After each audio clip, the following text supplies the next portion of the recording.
Good day, classmate. So, topic natin ngayon is yung sinyal, kaliskis at mga balahibo.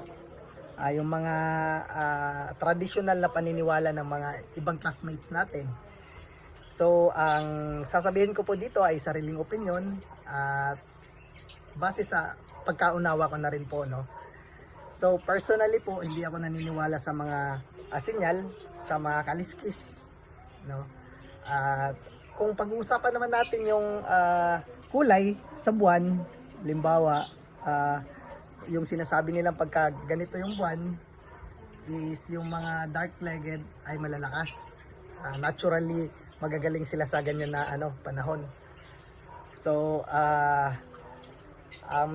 possible po, no? Possible kung na-observe talaga nila kasi may mga basihan din talaga sila diyan kaya sila naniniwala, no?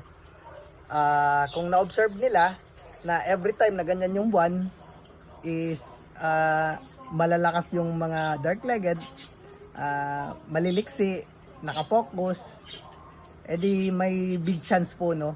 Kasi sa mga hayop din kasi bumabase din sila sa tempo ng panahon, no? Minsan may mga basis din talaga yung mga buwan. Halimbawa dyan yung mga isda, magtataka ka kasi pag ganito yung buwan, ganyan yung hugis ng buwan, etong specific lang na isda yung nahuhuli. At meron din namang mga panahon na wala talagang isdang nahuhuli. So possible po, no, possible na nagbabase sa panahon, sa buwan, season po yan, season. So may chance po yan, no. Pero ay gaya nga ng sinabi ko, personally hindi ako naniniwala kasi ang game fall po ay their breed po talaga para sa ganyan, no.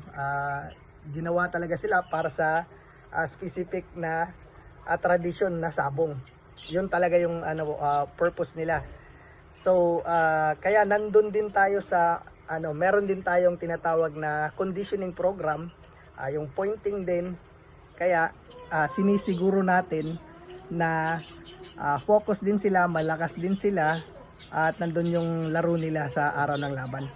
Kaya kung naniniwala ka sa sinyal, yung mga sinyales, edi mabibit po yung purpose nun, no? Kasi meron tayong conditioning program at pointing system. So bale, kahit walang sinyal yung manok, wala yung mga kaliskis, malalakas pa rin yung manok at magagaling kasi meron tayong programang sinusunod. So eto naman po ay personal opinion lang at base na rin sa experience, no, kasi scientifically ang galing ng manok, ang lakas ng manok ay galing sa genetics at training. Talagang likas yung manok na panlaban, breed po sila sa ganyang field, no, sa panlaban.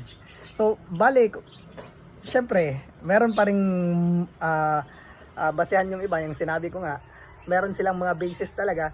So kung nag-work naman sa inyo, halimbawa kung mahilig talaga sa mga sinyal, sa mga kaliskis, kung nag-work naman sa inyo, edi pagpatuloy nyo lang, no, kasi baka pag pinalitan nyo, hindi naman na mag-work sa inyo. Hindi, kung gumagana sa inyo, tuloy nyo lang.